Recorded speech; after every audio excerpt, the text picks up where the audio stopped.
Um, okay, so this is a total experiment on my part, but we're going to do a video blog book review. Um, my friend Nicole has asked me to be a guest blogger on her book blog dealing with kind of the new classics. So, like she just did a review of Visit from the Goon Squad, which has won, I think, the Pulitzer and the National Book Award and like 1,000 other awards. Um, and so forth and so on. Just kind of the things that maybe now are going to be the classics. You know, that in 100 years people will look back and go, those books defined a generation. So, she has asked me, and I have decided to go along with this little project, to do a review of The Hunger Games. Now, in all fairness, I will tell you that, I am going to spoil the book. I'm really sorry. But, there's not really an effective way for me to review it without giving away the ending. I'm also going to mention things from books 2 and 3, but this primarily is just going to be about book 1 because I didn't have as much of a problem with the second 2 books. So, this is going to get kind of weird because I have to consult my highlights in here and my notes in here. So I'm going to try to balance. We'll see how it goes. So, background. The reason that I decided to read The Hunger Games in the first place, every time I picked up the book and I read the dust jacket, I just like the premise. I was just, no. Really? Kids just go and fight to the death and that's a book. It seemed to me that was more of like a short story or a dystopic short story maybe, or like a mini series, but not a book really. So I could never really get behind the books to begin with, but then the movie got announced and everybody was reading them, and I work in a bookstore and that's all we got asked for days. Where's The Hunger Games? So I figured that in the interest of science and whatnot, that I should read these books and really figure out like what the hype is about, you know? Because like 50 Shades of Grey just came out and it's a poorly written book. It's horrible. But everybody's reading it because it's erotica. And, you know, they're all excited about participating in erotica because it's being marketed as a book. Whatever. Rant for another day. So, I read The Hunger Games, and I tried to read it from the perspective of a writer. So I looked at the grammar, and I looked at the sentence structure, and the plot arcs, and character development, and all of that. I didn't read it just to go, oh boy, it's so fun!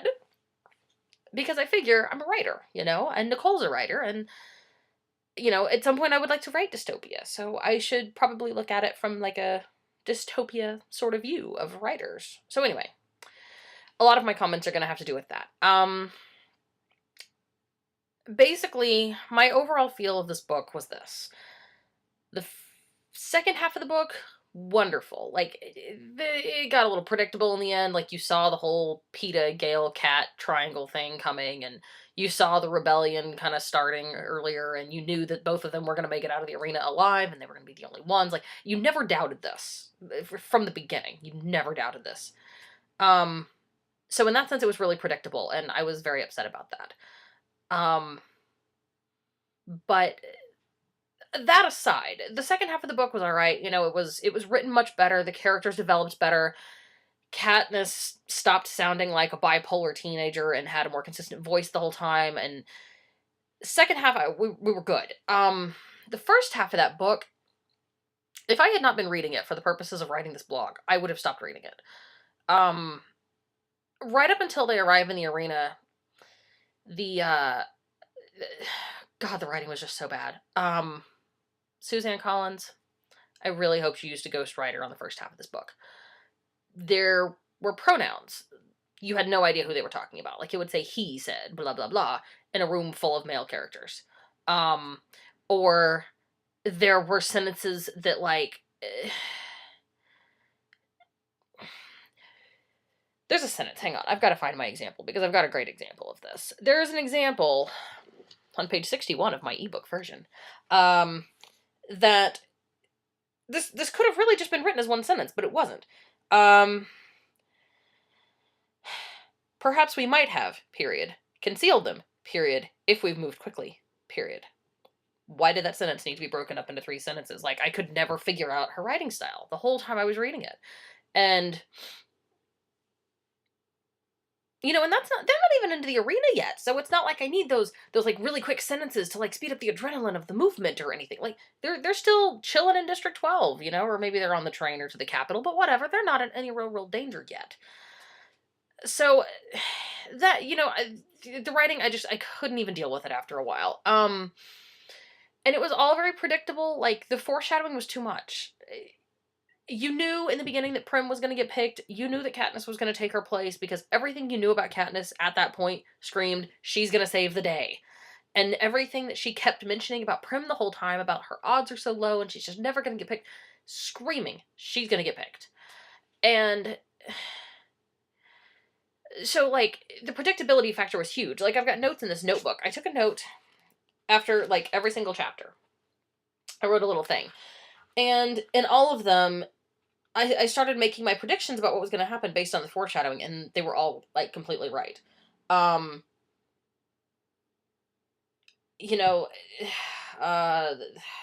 Mostly from what I can tell, to set up a love triangle with Peeta and Gale, which is then shockingly upended because Peeta wants to train separately. I mean, it's just like, it was all just very predictably written, and so I had a really hard time with the beginning of this book. Katniss, like I said, she was very bipolar. Like, one minute she's, like, mad and she's angry and blah, blah, blah. And then the next minute she's like, oh my god, I'm so scared. Blah, blah, blah.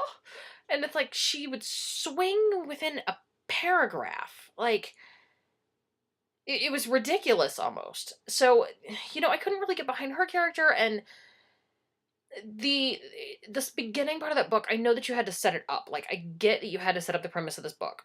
But it took forever. And so it would have been so much more effective to start at the games and then do like flashbacks, because the way that it's written now, like, you have to suffer through half the book to get to the games. And because of the way that you've done it, like in the beginning, Katniss seems really surprised that Haymitch is going to be her coach. She seems really surprised by the fact that he's a drunkenly slob. But if he shows up at the games every single year, and if he's the coach of the District 12 people every single year, like, you shouldn't be surprised by that. Like, it was really weird. So, the beginning of that book it's just... It's just. However,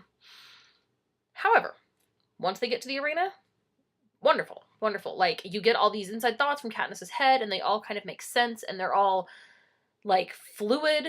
And, I mean, again, other than the whole Peeta, Gale, Katniss love triangle, blah, blah, blah, it does really, really well. Like, there was a point in the book, in my notes, and I can tell you what chapter it was.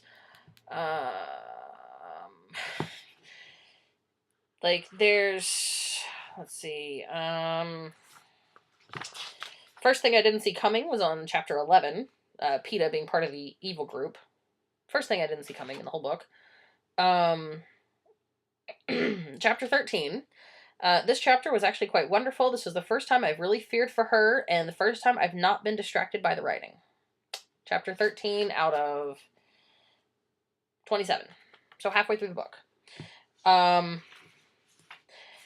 Some of these notes, though, like, I get really angry, like, chapter 18, well, now I'm mad. Right as Collins was getting me, as I was getting sucked in a rule change. She could have just left it alone, because now it's screaming Peeta and Katniss. Like, she kept doing these things, like this rule change, that made you... Yeah, I get what she's trying to do about how they're trying to, like, kind of appease people and set up this whole thing as the lovers or whatever, but then she's giving away the ending. There's one note in here that all of my classmates will appreciate. And of course now I can't even find it, but at one point in there I said that the book never would have made it past our writing workshop. We would have torn it up in the beginning. So, I guess in conclusion, my Hunger Games review is this. Books 2 and 3 were wonderful. I mean, Katniss turns into this whiny, like, kind of Bella Swan character of like, oh my god, it's all my fault, and I love them, but I'm not sure how I love them, but I'm sure that I love one of them, and I don't know who I want to be with. If you can just, like, put the whiny Katniss in a box and, like, put it over here, books 2 and 3 were great. Like, the action flowed the whole time, the characters were really well written, she gets a little crazy in the end, just starts killing people off, like J.K. Rowling style, Like, in book 3, I think 3 people come out of it alive. Like, everybody else is just like, meh, let's just start killing them off all willy-nilly. Um, but again, if you can look past the whiny Katniss thing, books 2 and 3 were great. It book 1 should not have had to have sucked as much as it did to set up the 2 really good books. The advice my writing professors would have given us was, you can't guarantee someone's going to read the second and third book, so you have to make the first one really good. So, I kind of wonder if book 1 started getting a lot of attention after book 2 came out, and people read it and went, oh my god, this is good, and then told their friend, hey, you've got to read these books, but you have to read the first one first, to understand. Like, I need to do some research into that, because book 1 is just kind of terrible. Like, book 2 was great, book 3 was alright, but, whew. So my advice to you is this, young readers. Suffer through the first book. It's poorly written, the characters are stupid, it's ridiculous. But it pays off in the other 2 books. I mean, it's no Potter. I'll prepare you for that now. It's no Potter. You're not gonna, like, want to go get District 12 swag after this and, pretend to have a house and all of that. You're not gonna, like, go out and get a little pin and, like, start practicing archery. I mean, it's just not gonna happen. But it's not bad. It's not bad at all. So, in conclusion, book 1, kind of meh.